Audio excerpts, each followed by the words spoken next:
नमस्ते प्रणाम दोस्तों, मैं ग्वाल आरबी। तो फाइनली दोस्तों भोजपुरी के हिट मशीन खेसारी लाल यादव जी का एक और नया छठ गाने के नए पोस्टर को जो कि आप लोगों के बीच में रिलीज कर दिया गया है। दोस्तों जिस गाने का नाम है परी खातिर पियरी पिया। जी हाँ दोस्तों, इस गाने का नाम है परी खातिर पियरी पिया। दोस्तों इसी गाने के बारे में मैं आप लोगों को इस वीडियो में बड़ी जानकारी देने वाला हूँ। तो दोस्तों अगर आप मेरे चैनल पर नए हैं और खेसारी लाल यादव जी के सच्चे वाले फैन हैं तो वीडियो को दिल से लाइक करके ग्वाल आरबी चैनल को सब्सक्राइब करना बिल्कुल ना भूलें। दोस्तों परी खातिर पियरी पिया भोजपुरी के हिट मशीन खेसारी लाल यादव जी के इस छठ गाने को लिखे हैं विशाल भारती, गाने में संगीत दिए हैं आर्या शर्मा।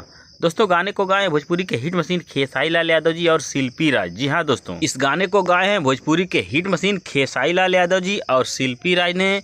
दोस्तों बताया अभी जा रहा है कि खेसारी लाल यादव जी का इस साल का गाना बहुत ही तगड़ा और ज़बरदस्त बनाया जा रहा है, जो कि दोस्तों को काफ़ी ज़्यादा पसंद भी आएगा। इसके साथ ही दोस्तों परी खातिर पियरी पिया खेसारी लाल यादव जी के इस वीडियो गाने में नजर आएंगे भोजपुरी के हिट मशीन खेसारी लाल यादव जी और नीलम गिरी। और दोस्तों इस गाने को आप लोगों के बीच में रिलीज किया जाएगा खेसारी म्यूजिक वर्ल्ड के यूट्यूब चैनल से। लेकिन दोस्तों इस गाने को कब और कितने बजे और कितने तारीख को रिलीज किया जाएगा इसकी ऑफिशियल जानकारी हमें नहीं मिली है। जैसे ही दोस्तों कोई ऑफिशियल जानकारी हमें मिलती है मैं आप लोगों को वीडियो के माध्यम से बता दूंगा कि खेसारी लाल यादव जी के इस नए छठ गाने को आप लोगों के बीच में कब और कितने बजे रिलीज किया जाएगा। धन्यवाद दोस्तों।